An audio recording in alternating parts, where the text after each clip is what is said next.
Pigeon pose is a lush hip opener. I include it a lot in my classes because I really like it. Bring along a block and a blanket if you have got such props. We'll explore a couple of options to help you feel a little more comfortable. So pigeon pose, a hefty old hip opener. We're going to start on all fours. Bring along your block and your blanket, or either or none, but they're useful if you kind of want to make some adjustments and find something that feels good. Start on all fours and then tuck the toes, edge the hands in front of the shoulders and press up to a downward facing dog. Ease the hips high, and that's where we'll start to move into our pigeon. And just lift your right leg up, and then we're going to bring right knee behind right wrist. So knee coming to the mat behind your right wrist. And then you're going to bring this right foot up a little, as much as or as little as you would like. Edge that back foot back, so maybe keep the toes tucked as you lengthen out that back leg, and then untuck the toes. And you might already be feeling a lot here. Now know that taking this right foot back towards the body always makes this a little softer, and taking it up towards the top of the mat will bring a little more heat into it.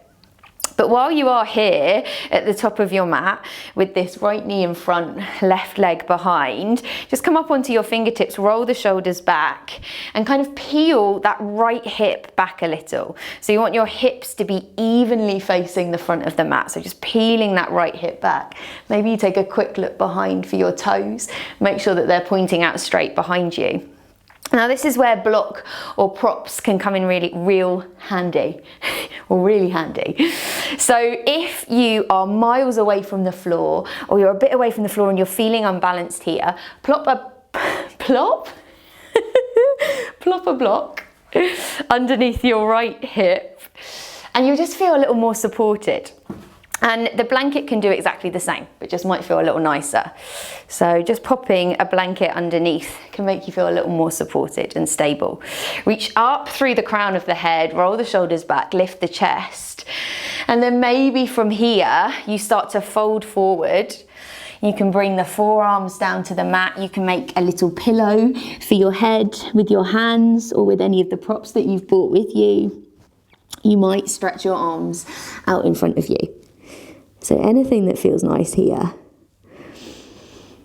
And just breathe. This can be really intense, and I find is a pose that feels really different on different days.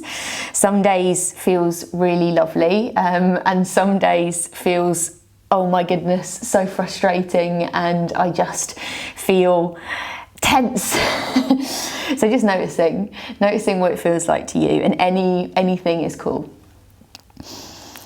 And then take one last breath here. Maybe exhaling to just let it sink a little more.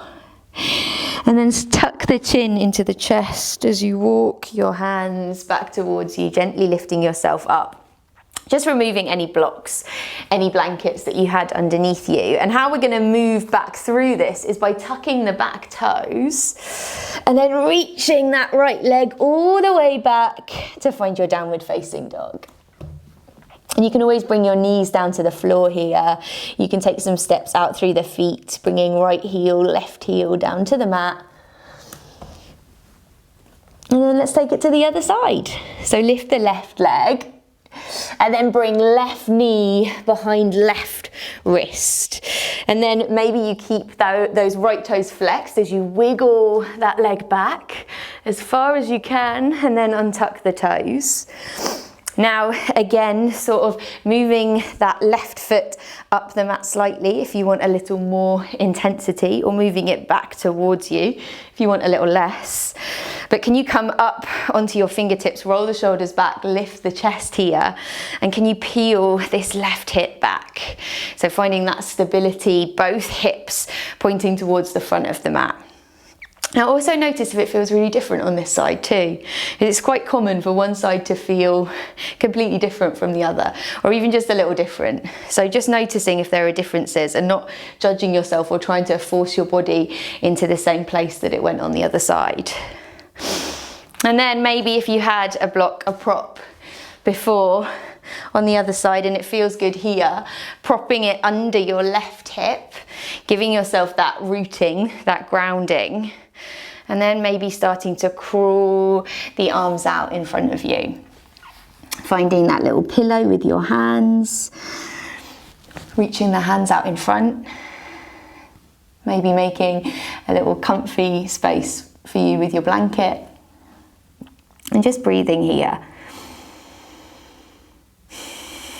I find it really comforting when in Pigeon, and if I am feeling tense and finding it hard to stay still and to be here in this pose, to breathe as if I'm breathing directly down to my hips. So inhaling and then sending the exhale down to my hips. It really helps. It helps me ease out the hips. It helps me start to release any sort of tightness that's there. Relax your jaw. And just let yourself fold here for one final breath.